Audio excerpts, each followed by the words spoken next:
A good realtor will spend 3 hours a day calling.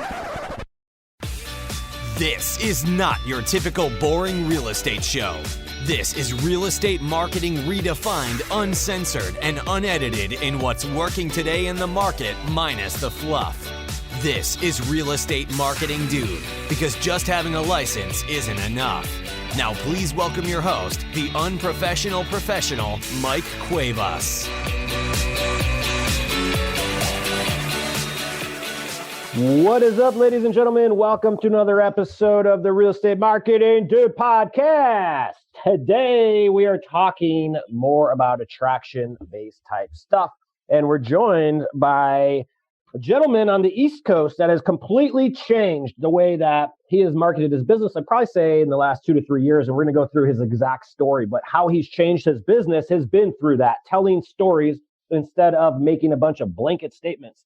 Folks, lead generation, in my opinion, is dead or is dying, and it's coming true. I'm not saying it's not going to work anymore, but what I am saying is that things are changing. And the clients that are converting well down the pipeline nowadays. They're not converting on the first or second touch because that's just not how it works anymore. You need to have a story to follow up, to nurture, and or whatnot to build that rapport and most importantly, build the relationship.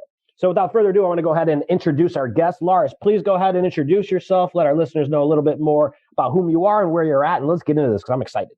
Yeah, let's do it. And again, thanks for having me on. This is going to be a fun time because I think our minds are very much in the same direction on this point. So I got into real estate in 2007, learned early on that it was not going to be a career that enhanced my personal life.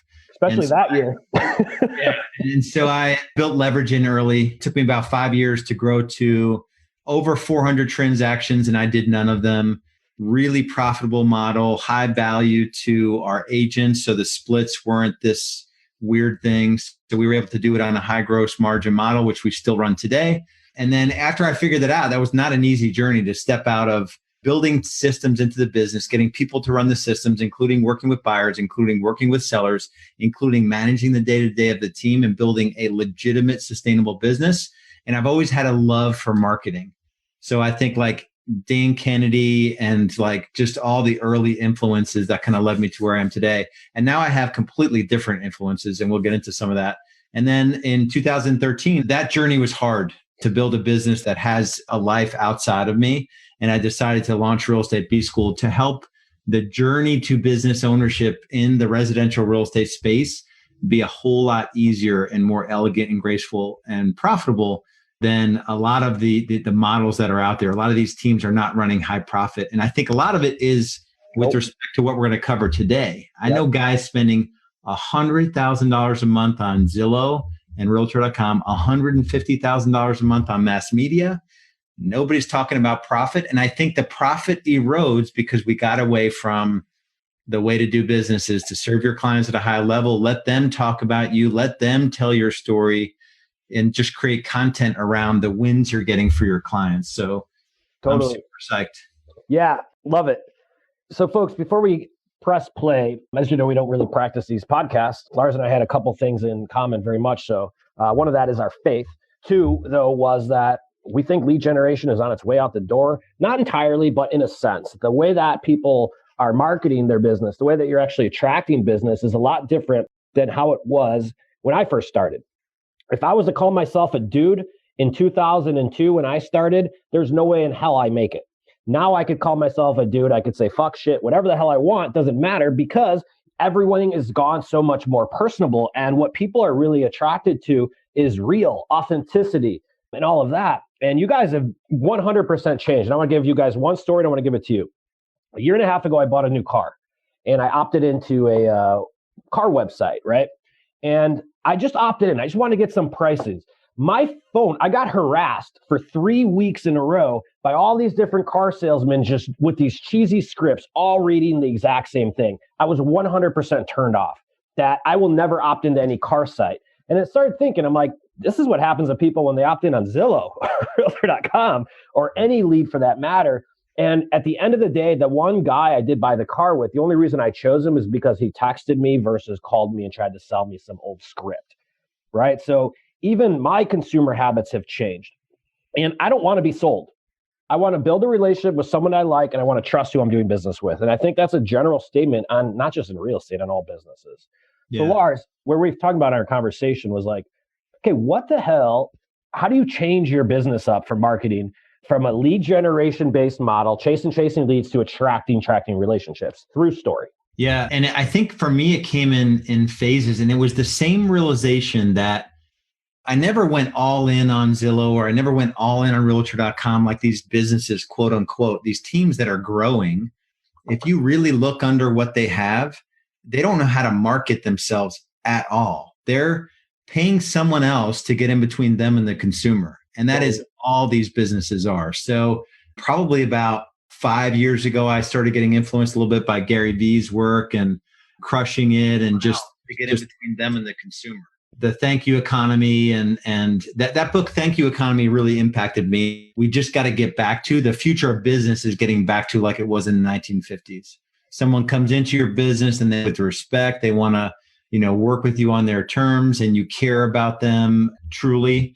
And then I've had experiences. So we got out of the forced, home search leads business 2.5 years ago. And so I make one point on this. You guys, this is really important. What just happened with realtor.com? What's happening with Zillow? All of these lead sources are turning into a referral fee based model because most agents aren't converting them.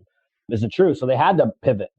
And I asked you this question. I don't want to interrupt, but this is so important because I see the same thing. How many big teams are out there today that are let's not say 100, let's say 90+% leveraged on third-party lead sources they don't own? Yeah, I would say it's definitely 90% of them, because all I do all day long is either coach our members. We've got about 120 team leaders in Real Estate B School, or I'm having conversations with folks that they're sort of at their wits' end. I know guys doing 2.5, 3 million GCI, and they're making low single-digit returns. Makes sense. And so there's no way to hide around this. Like, if you don't know how to attract someone to your business, and so our model is attract, convert, deliver. So if you're genuinely not attracting buyers and sellers to your business, and there's ways to do that. There's social proof, there's story, it's less me monster marketing, which is rampant in the real estate space. All the instant offer, the guaranteed sale. I did a lot of that stuff early on in my career. We have let go 100% of that. And so I'm just not willing to let someone else be better than I am at finding a buyer for me. Let someone be better than I am at like these referral sources you're talking about. I know big teams that are paying out 25 to 35% on 50 to 60% of their business. And someone has just figured out the instant offer in their market, and now they're selling them leads. Yeah. And they're like, it's great because I'm selling. I'm like, dude, you're spending 30% on marketing. I am spending 7% on marketing. And that includes a radio in my market that's about $20,000 a month, which is about a 2 times return, which is really low for a lead source.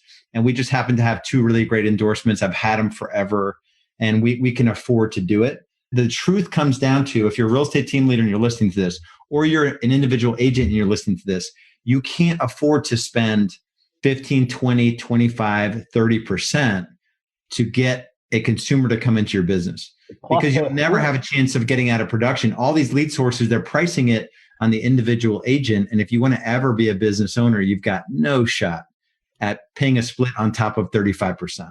I think some of it's ego. I think a lot of it's ego.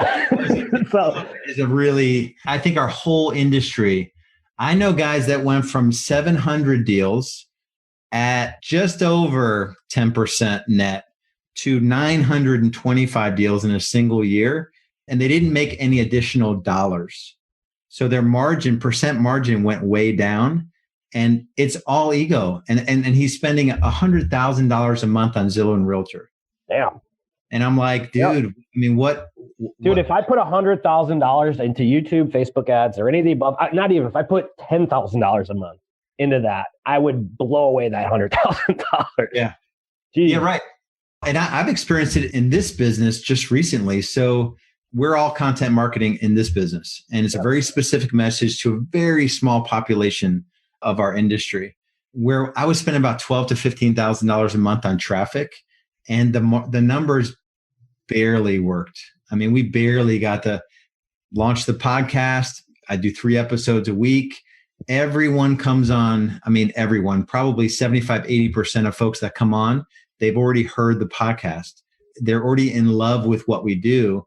And now I'm closing about 70. We're adding about 6 to 7 members a week in Real Estate B-School because all of that is laced with case studies of members.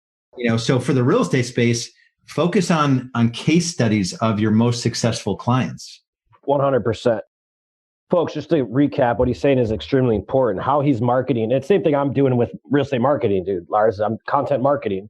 And how Lars is finding members for B-School, or how I'm finding clients to work with so that we could create videos for in real estate marketing, dude, is no differently than what we do on a real estate basis. But you have to create content to originally attract, because the content, as you create this content, it puts your prospects into that aware phase.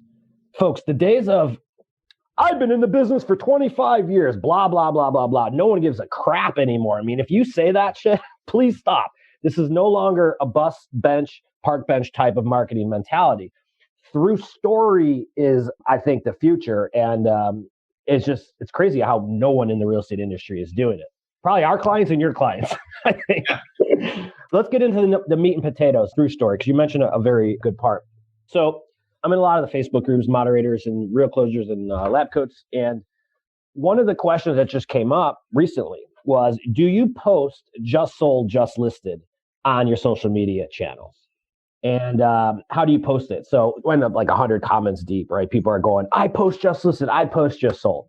Now, I want to get your opinion before I give mine, because I think I've mentioned it a couple of times for my listeners, but it's one of my biggest pet peeves when agents say just sold, just sold, just sold. So it makes people feel like a piece of meat. Talk to me about how you're talking about these case studies, because I think that's a point that every agent needs to be doing. Yeah, and so the philosophical shift, now I'm interested to see if we're doing it wrong, the just listed, just sold. So I'll wait on that. But the philosophical shift is around, you're exactly right. Like real estate agents, I don't know if it's because the industry attracts people that want to say, I'm number one, look at my headshot from 12 years ago, like I'm better looking than the next person, or I have this mysterious picture on my Facebook. Like it's all nonsense. And even agents in my market that have a ton of billboards, they're obviously pursuing things that I just know the returns on those things are marginal. And they're not telling the story of how their clients are successful. So we've shifted 100% to, first of all, you got to be able to deliver a service that's differentiated. So most real estate agents don't have a chance at competing with a team that's really building a world-class provider of buyer real estate services and seller real estate services. If you're not focused on that, you're totally screwed, because then you're not going to get the social proof that's going to give you the right to honor that client through social proof. So, and getting a heartfelt testimonial from a client and sharing that as part of your marketing is way more powerful than any claim you can make about being number one. And we did it. Like, we're the number one team in the number one market center for the number one real estate company in the world. We have done it. So I'm not judging as much as saying that what we do now is infinitely more cost effective. And we cut about 7-8% out of our marketing budget, which over $3.5 million is like $250,000, $300,000 to the bottom line. You could still say that if you have the bragging rights, freaking brag about them, but just don't lead with it. Yeah. Like that stat that I'm the number one team is on my website, in my header or my footer, probably after they've read the case study to reinforce the fact. But let's go through some case studies. We started doing case studies a few years ago, even when I was still practicing in Chicago. And it was funny because I got the idea that at that time, just from watching, I think the show was What You Get for the Money. And it was like, it was a HGTV show. Folks, all the content's in HGTV, just copy it. But they would go through city to city and they'd go, what you get for the money. So we started doing something like that, but tying it into a case study. So we stopped doing just listed, just sold. We started saying, for example, this 49-year-old homeowner just got a 3-bedroom, 2-bath house. He was living in a 2-bedroom. He was renting. Now he's owning and he's spending $400 less. Here's how. Divorce case studies are great. Anything highly emotional when you focus on the story of the individual you serve, because you're really saying the same thing at the end of the day. When you're saying just listed, folks, in my opinion, what you're really saying is I made more money than you did this week. And for whatever reason in America, people who make money nowadays are evil. So that perception is extremely important because HGTV has a whole television channel dedicated to storytelling about people going through real estate transactions. Now, they've done the homework for us. We don't have to wonder if this works. Trust me, they have a whole TV channel. We just have to mimic it. That makes sense? Yeah, I'm not going to comment on that because we're doing it totally wrong. No, there's no right or wrong way as long as you're. No, but I think, I mean, this whole storytelling, story selling, I mean, you're obviously getting to the same end result. And just that lets me believe that we can go much deeper.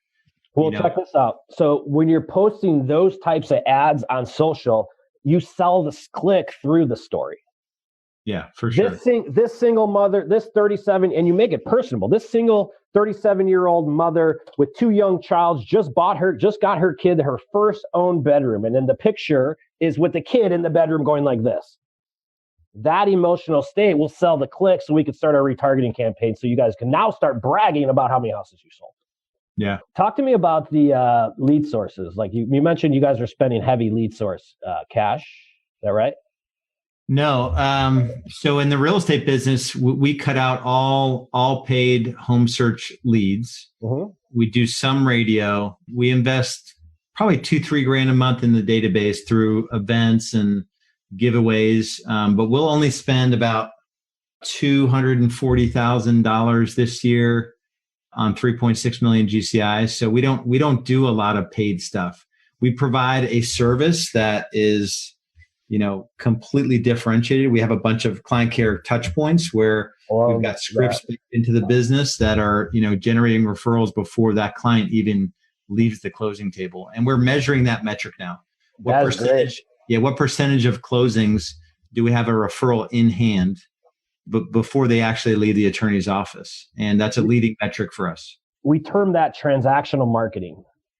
It's like a term we used to write a lot about it, but I 100% agree. A lot of real estate agents think their job's done when the house goes under contract. And a lot of real estate agents also give their file and their paperwork to a transaction coordinator and disappear until the paycheck comes. And folks, that is not a good way that you maintain a business in a referral dominated space. The services are let's get more into that because I agree with you. I think that once the property goes under contract, you're only 50% of the way there. Mm-hmm. Because how many different touch points pop up throughout the course of transaction? Can we go through some of those on those little customer service steps that really enhance those referrals? Because you're absolutely right. One more stat, guys. 100% of the people that you service this year have more than one referral for you. The question is, are they going to give it to you? Well, if you have shitty service, no, they're not. Yeah. And for me, it started with a book called The Referral Engine. And I think it is worth reading, but my main takeaway was that, is your business referable?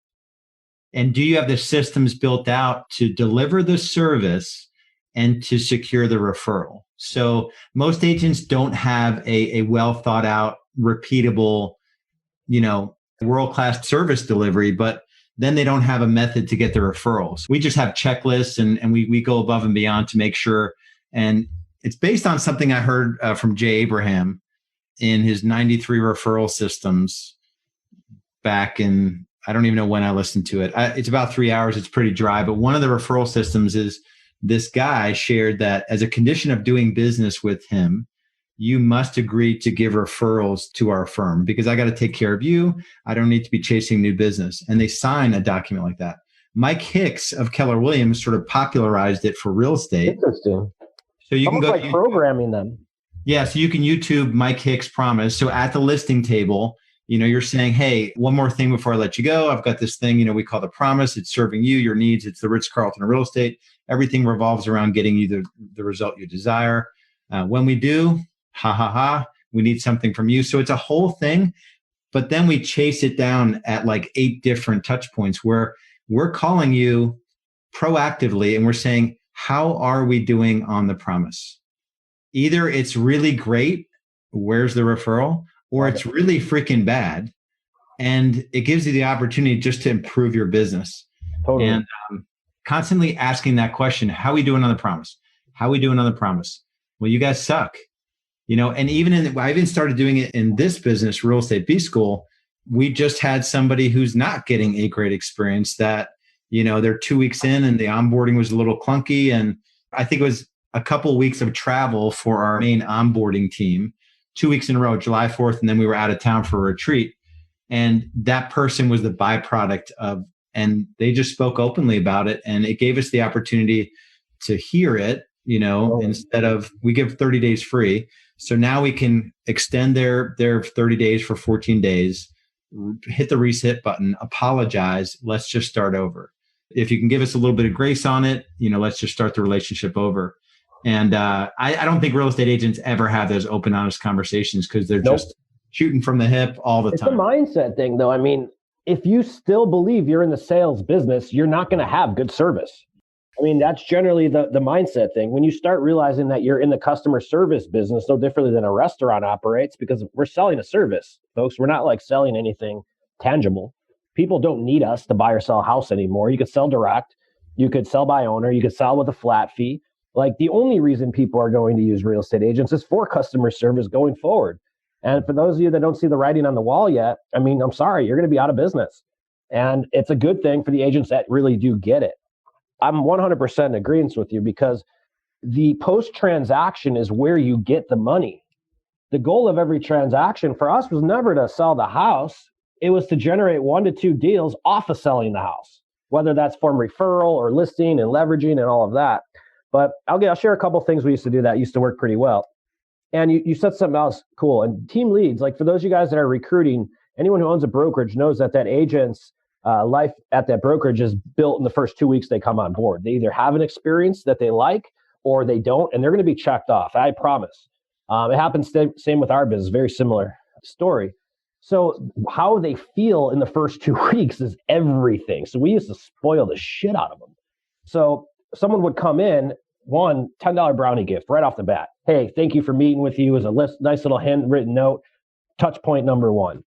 Every week we would touch base with them, but through certain milestones through the transaction, one of the things that worked awesome is like clear to close.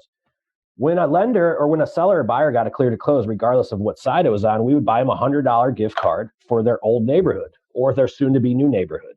And we'd say, hey, you're here. We got through the steps. I just wanted to give you a little preview of what it's going to be like to live there. So I bought you this $100 gift card at freaking Lars restaurant. You're going to love it. And you'll probably become a local there. Tell Johnny I said, what's up? The closing gift. Folks, quit buying your clients a bunch of Home Depot cards. They don't remember that shit. Get something that they put on the wall that they subliminally have to remind themselves of your existence every day. Yeah, that's something that I've shifted my mindset on. I spent 8 or 9 years of my 12-year journey as a real estate team leader thinking like we're professionals. Like, I don't see accountants giving like a basket of chocolate, a basket of fruit, when they do their tax returns. I'm like, now though, there's a high correlation of just that emotional. Have you heard of C12? I've not. It's a Christian business owners. It's kind of like a board of directors. So once a month, today was actually my C12 meeting. Oh, cool. Really awesome group. One of the C12 members, there's probably about 2,000 or 3,000 across the country. He wrote a book called Giftology, and using gifts strategically in your business. So 100% of the time we have brownies to every listing before we meet with them. And now we do closing gifts that are emotional. You're hired. They'll cancel the listing appointments before they show up. Yeah. And it's sort of ridiculous, and legal bribe. Yeah. And we do a pre-list package and all that stuff, but every part of our process is geared toward building on, delivering this experience that they couldn't imagine being any better. Right. Period. End of conversation. And to your point, if you're not becoming the Ritz-Carlton of real estate, you're going to be competing with businesses that have $1 quadrillion that are going to get rid of you through technology. 100%. And you can't even come close to competing with it. And that's how you just study financial services, attorneys. There are still attorneys that get thousands of dollars per hour out there. And there are attorneys that were doing document prep that are completely displaced by LegalZoom. Same with tax preparation, same with, like, if you're not providing a differentiated service, financial services, travel agents, study every other industry that's been completely jacked up.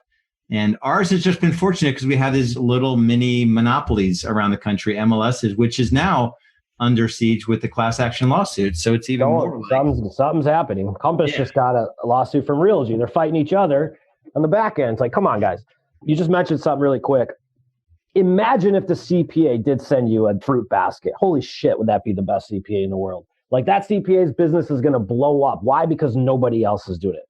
Folks, this is a saying that everyone knows and you hear it a million times. People don't remember what you did for them. They remember how you made them feel.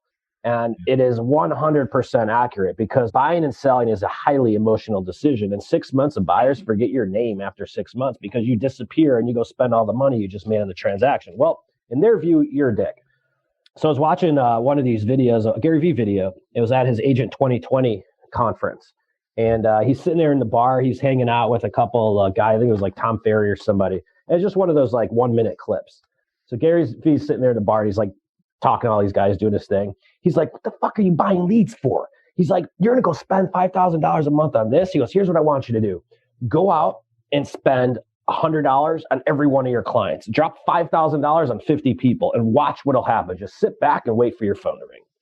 Because that gift of reciprocation, when you get something to somebody, they owe you.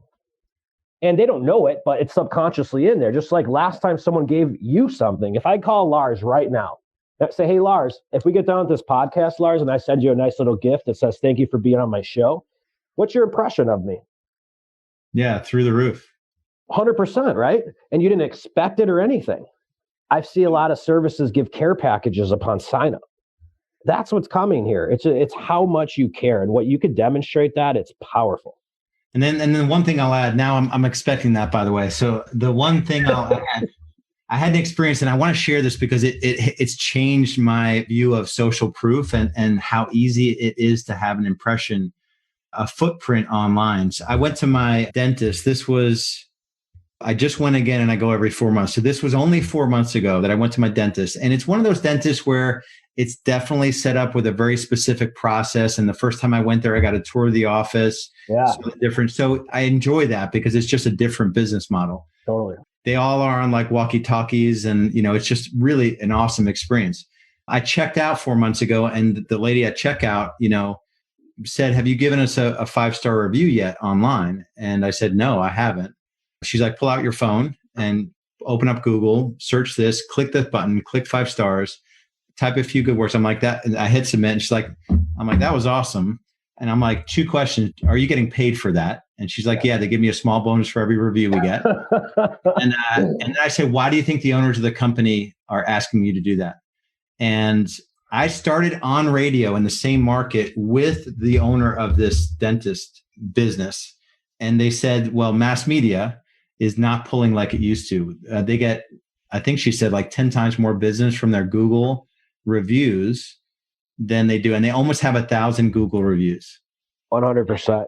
Yeah. So I went back to my business like right then. It was in the morning, and I went to our transaction coordinator. I'm like, we got to bake this in right now into our process. So we went from like under 100 reviews on Google to 360 reviews on Google. And and now if you search, best Charlotte NC real estate agent, we come up in the map search with, Folks, how simple would it be to go to the closing table and do that exact same process with every client you have and not force them. When people are sitting across from you, they're going to give you the testimonial. When you send them a link and make it very personable, half of them aren't going to do it. But it's just a conversation. And again, it's just mindset. So funny you say that, because I have the exact same experience at a dentist office here in San Diego. I'm new out here a couple of years. So I got all my new service providers. One of the places I went to, I have bad lower back issues. So I got a chiropractor when I got out here. Dude, I went to this chiropractor's office, and you felt like you were like, I wanted to hug everyone at the place. Like, to the fact where I wrote a blog post about the guy. Like, he walks you through the office. You get to meet his kids, his wife. Like, it was an experience that for a chiropractor, and the dentist office did the same thing too, that it just didn't compete, and I'll never go anywhere else. Yeah. And to that point, like, just think about all the experiences that people are getting with businesses that have really figured this out.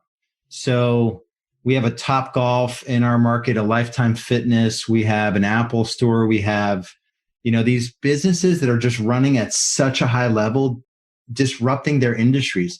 Then they come to work with a real estate agent, and it's a complete joke. You're coming to their house at like 7:30 at night. Their dog is like sniffing your balls. It's just think about it. So every consultation, we're not quite there 100% on the seller side. 100% of our buyer consultations are in office. We're at about 50, 60% seller consultations in the office, because we have an office that it's a legitimate Ritz-Carlton operation that serves buyers and sellers, high culture, high energy, and we have a scripted process that we could use when someone shows up there. And but just think about it, like your future depends on you being able to compete with business, with the freaking Apple store in your local mall. Yep. You literally have to think about competing with the feelings that people are getting as they interact with other businesses and the way they communicate and the speed of response. And people don't really want to talk to you on the phone. They want a message. So it's just interesting when you step out of your business 20,000 foot, it becomes fun again, because you can it's common sense. Yep. And it's happening all around us. But every single one of these experiences are just a quick, hey, snap, selfie mode, share on social media. Mm-hmm. I mean, because you're just telling your story as you're going. And what we don't realize, folks, is like the numbers speak for themselves. 10 to 15% of the population moves each and every year. 100% of the population knows someone who's moving they can introduce your name to. So when you're constantly sharing your story about what you're doing and having a good time while doing it, it's extremely powerful. And that image reinforces into your audience, which is your database, your connections on social, what the fuck you do for a living. It's that simple. Capital One Bank. It's not even a bank anymore. It's a coffee shop. Those are popping up left and right. Obviously, Capital One has a lot of money and research dug into that. They don't just open up a coffee shop and transform their whole thing. They're the only one doing it, and it's an experience to go to the bank. Yeah. Think about when you book a vacation.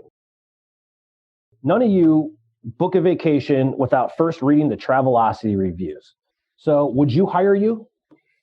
Think about it. I don't have reviews. You're not going to have a business soon. Yeah. So it's like what someone says about you is 3 times, 10 times, 20 times powerful than what anyone else that what you could ever say about yourself. Yeah. And it's funny because I got eyeglasses recently, and first thing I went in was on Google. I literally just went eyeglasses and my zip code, and I chose the one that had 386 reviews. And I clicked on their website, clicked on book an appointment, and it was for the next morning. It was one of those businesses where you came in and they just had this process. And I promise you, I paid more money than I would have paid going to the mall.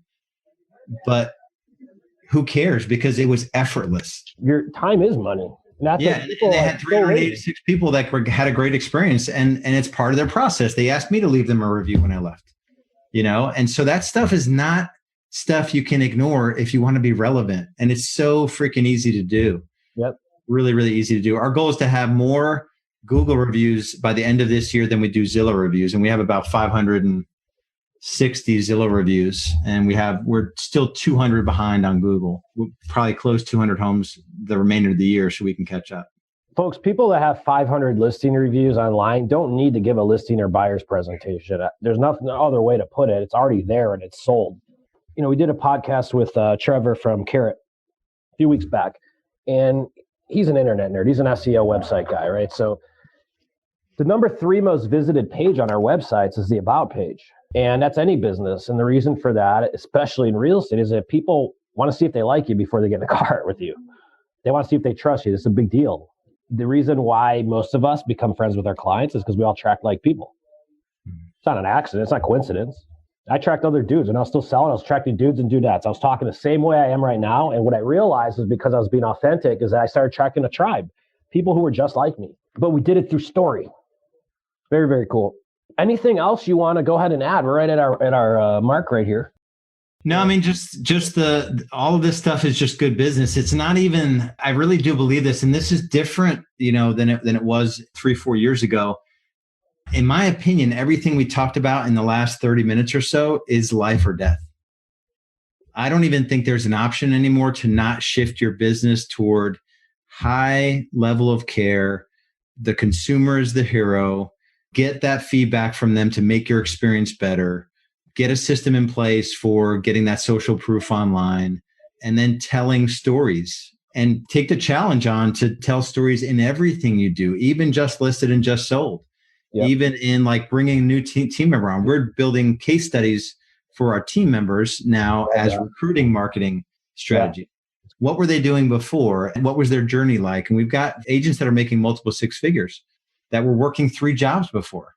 But it's their story that'll bring agents to your brand and your team. Want to learn more? Yeah, want to learn more? Go to High Performance Careers, High Performance Real Estate Careers. That's so interesting you say that. And look, folks, recruiting, it's the same thing.